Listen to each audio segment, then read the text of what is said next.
Welcome, welcome. Big shocker today, talking about sustainability. So, sustainability, multidisciplinary field, confusing at times, most of the time.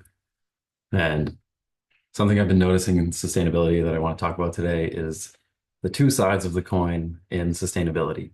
So, there are two paradigms of sustainability. On one side of the coin, from a purely ecological perspective, sustainability means protecting nature and biodiversity from the ever-expanding empire of Homo sapien. This is the roots of which sustainability was founded on. It's the origin place, and purists cling to this. And, you know, when nature must be conserved or preserved from the encroachment of human activity, this is the purest form of sustainability. And on the other side of the coin, from the corporate perspective, sustainability is reduced down to environmental social governance, ESG. This is where sustainability must be cohesive with the extractive economy and align itself with materiality and profit.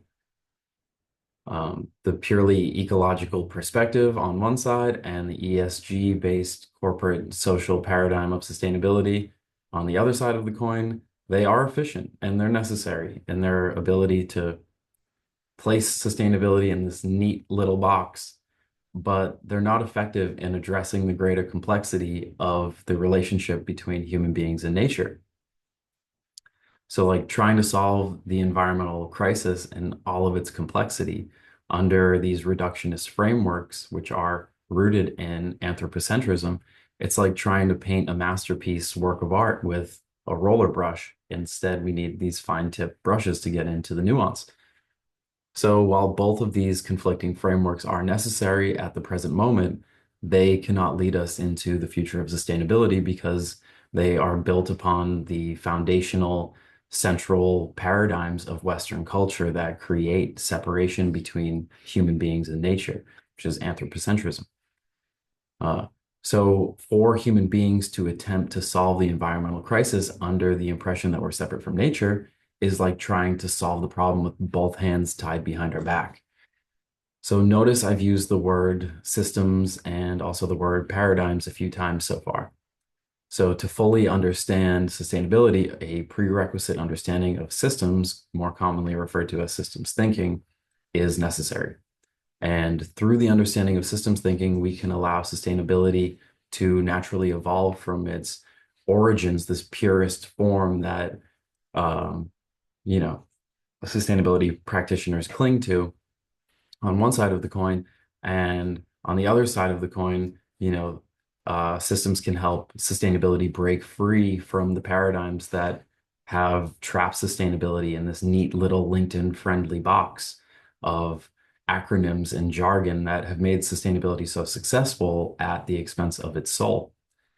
So like the identity of sustainability is it's always evolving because nature is always evolving, yet we're not letting it evolve under these frameworks. And I mean, everything's evolving. We're evolving, our relationships evolve, and we cannot have a healthy relationship with sustainability, nature, ourselves, or others if we don't let identities evolve. So like let them be on their journey and allow the universe to unfold without trying to control it.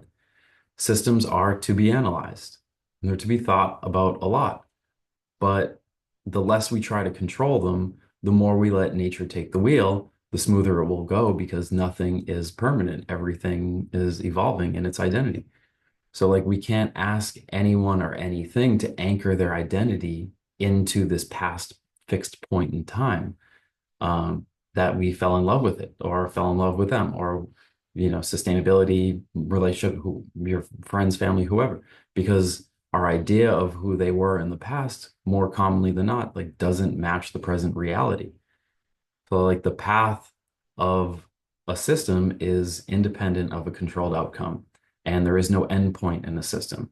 And when the system ends in a way that you don't want it to, that's not failure, that's just the path of the system and your path didn't align. So, like the paradigm of demanding permanence for these two paths to align and hold that so hard, um, this causes more destruction to the things you love than anything on earth. What we need to actually do is let go and let nature do its thing. So, like, what destroys relationships by trying to control partners when they no longer give you what you want, or controlling monoculture crops by applying more chemicals when they don't produce as much yield as the previous year. Like, this is harmful. Trying to control nature or others is the foundational paradigms of Western colonialism. They're all about control. How do we manipulate people and how do we manipulate nature to get what we want? And this is also the foundation of the two sides of the coin for sustainability. Preserving nature or conserving nature so humans can't use it, that's control, just as much as trying to align nature with materiality and profit. So through systems thinking, we can move beyond sustainability and move into alignment with the natural world instead of desperately clinging to what we know doesn't work. So systems, they are this highly complex discipline that analyzes the interconnectedness of all things as part of a much larger system. Systems are made up of three things: parts, relationships, purpose. A system has parts.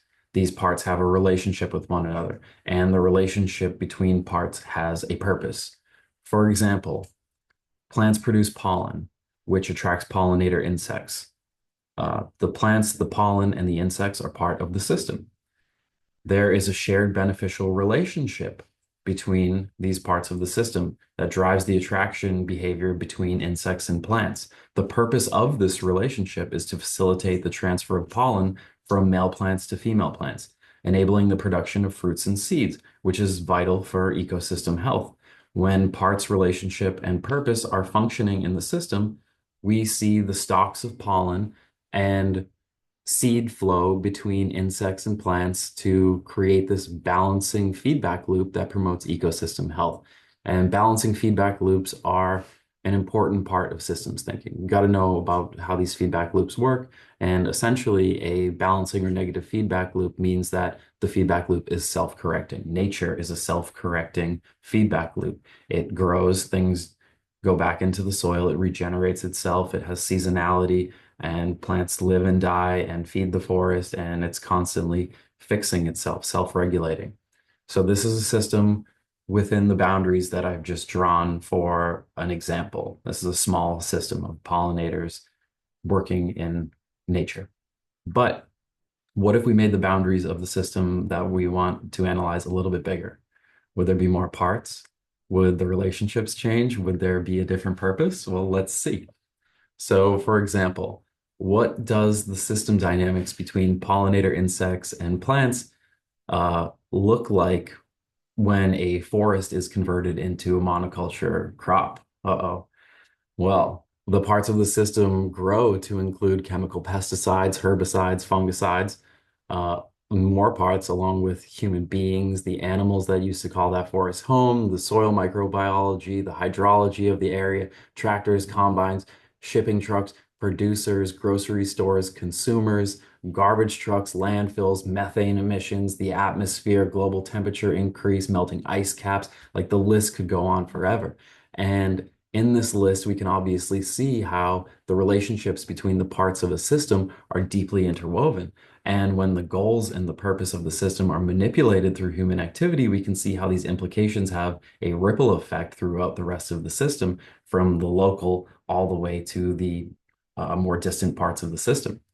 And in monoculture systems, we see that stocks and flows of the system are out of equilibrium, creating a positive reinforcing feedback loop that causes biodiversity loss, climate change, soil degradation, uh, biogeochemical flows that pollute fresh water and run off into the ocean, causing ocean acidification. In this feedback loop, these problems escalate with each iteration and get worse and worse. So positive reinforcing feedback loops are a very important concept to understand in systems thinking. It essentially means that the more a feedback loop works, the more it has the power to work some more. For example, the more people that have the flu, the more people get the flu, or the more people that have babies, the more people will grow up to have more babies. Or monoculture crops that we plant, the more soil degradation, more biodiversity loss we will experience. And eventually, um, if a positive reinforcing feedback loop doesn't self-regulate, it would lead to the end of the world. A nuclear explosion is a chain reaction of a unstoppable positive reinforcing feedback loop. So eventually, system boundaries must be imposed on any reinforcing feedback loop. And this can either be done by humans, which is ideal, or nature will eventually set the boundaries to regulate these feedback loops. And when nature sets the boundaries, we're really not going to like it. So, as we can see in the monoculture crop example, by altering a single component within the system's boundaries in one area, we observe a wide range of emergent properties that lead to changes in distant parts of the system. Therefore, it's crucial to be aware that a slight adjustment in one aspect can lead to significant changes everywhere else. And this is why systems thinking is so important, because when we are conscious of systems dynamics, instead of experiencing the unintended consequences of how human activity changes distant parts of the system, we can figure out ways in which small shifts in the system can produce bigger changes in the directions we want. So in systems thinking, small changes that make large impacts are commonly known as leverage points. Leverage points are points of power. And as systems thinkers, we want to know where the leverage points are at and how to get our hands on them. Leverage points are often found in unsuspecting places. For example, in the 1930s, Gandhi was exposing the brutality of British colonial rule over India, and he went through hunger strikes and nonviolent protests and all this hell to prove the brutality of this empire without much success. However, when the British colonial system imposed the salt tax, which heavily taxed the monopoly they had on salt and criminalized the harvesting of salt from the beaches, Gandhi found this ingenious leverage point, which no one else really saw. Because salt is just this basic human need that everybody uses, regardless of caste, creed, or religion. And Gandhi organized the Salt March, where Indians marched to the coast and began illegally making salt. And this reframed the struggle from independence as something greater than this abstract politics or these shallow leverage points of adjusting taxes. Um, by using salt as a leverage point, Gandhi was able to gain international attention, delegitimize the authority of British colonial rule. Eventually, this shifted the paradigms of collective action within people from India, bringing themselves together, and also shifted the broader social paradigms of how the world saw British colonial rule as brutally oppressive, and eventually led to the fall of their empire.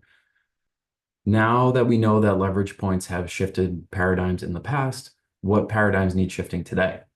Well, um, and where are these leverage points in the environmental crisis? Well, let's start by listing the paradigms that need to be shifted. So we've got anthropocentrism, manifest destiny, duality, objectification of nature, linear reduction of nature, and the mechanization of nature.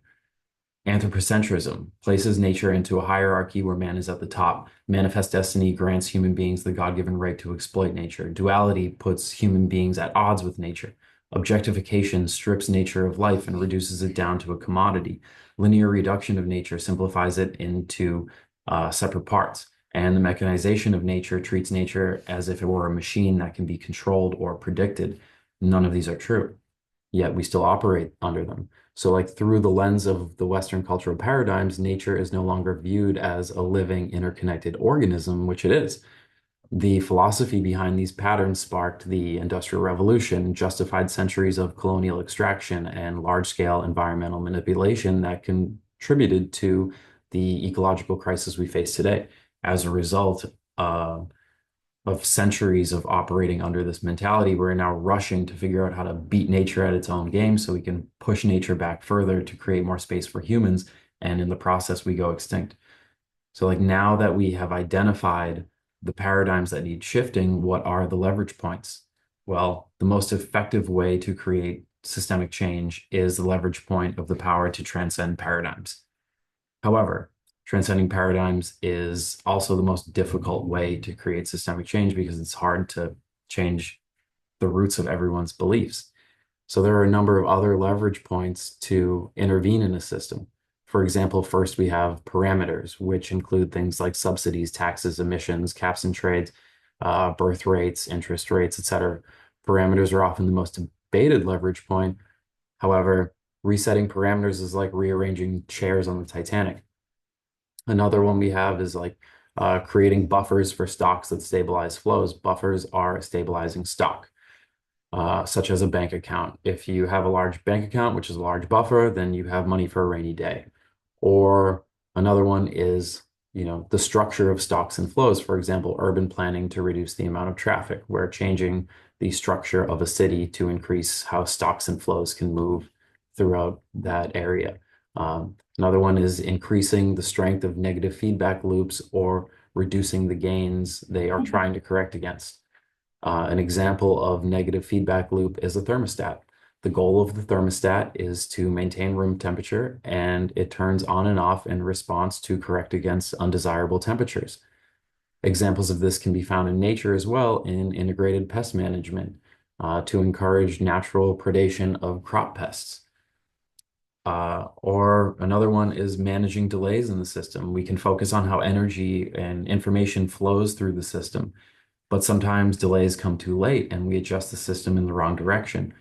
But adding or restoring information can be a powerful intervention because it's much easier and cheaper than rebuilding physical infrastructure. Or we can change the rules of the system through laws, incentives, or punishments. And this is a pretty good one because the rules of the system define its scope, boundaries, and degrees of freedom. And power over the rules is real power. That's why lobbyists pay off Congress to write laws. Or we can change the structure of the system by adding, changing, evolving, or self-organizing. Finally, we can change the mindset or paradigm out of which the system arises by focusing on its goals, structures, rules, delays, and parameters. While all of these are effective leverage points in creating systemic change, the power to transcend paradigms outweighs everything else. So, what are paradigms? And what are the paradigms out of which systems arise? First, it's essential to understand what a paradigm is. Huckleberry, Huck, stop it, my dog. Um, Paradigms are the shared ideas in the minds of a society. They are the deepest set of beliefs about how the world works. They are these great big unstated assumptions that everybody seems to already know. Common paradigms today are like, growth is good, or nature is a stock of resources to be converted into human consumption or goods for human consumption, or like money is something real and is distributed fairly based on the value of your labor. All of these are false. Uh, so you see, like paradigms are the sources of systems, and from them come the shared social agreements about the nature of reality. Examples of cultural paradigm shifts are Copernicus discovering that the Earth isn't the center of the solar system, or Einstein hypothesizing that energy and matter are interchangeable. Paradigms are hard to change on a large scale, but for individuals, it only takes a moment. And once the paradigm shift happens, there is a responsibility to keep pointing out the anomalies and failures of the old paradigm. Keep speaking louder and louder with more assurance from the new paradigm.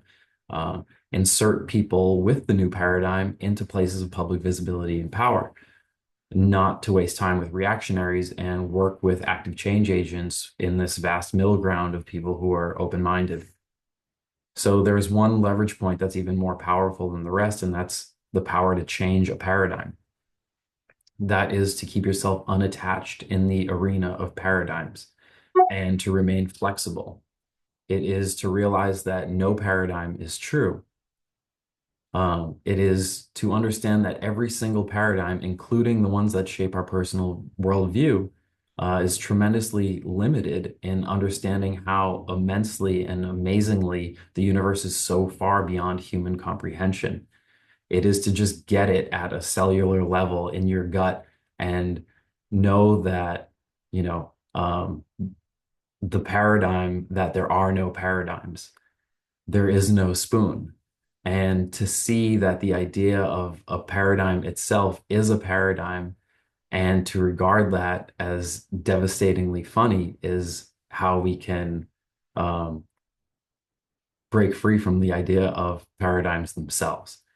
So it's in this space of mastery over paradigms that people topple empires, found religions, find enlightenment, get disappeared or shot or locked up or beat addiction, find their own happiness, maybe develop the skill of loving other people, or see the beauty of the world without trying to own or control it.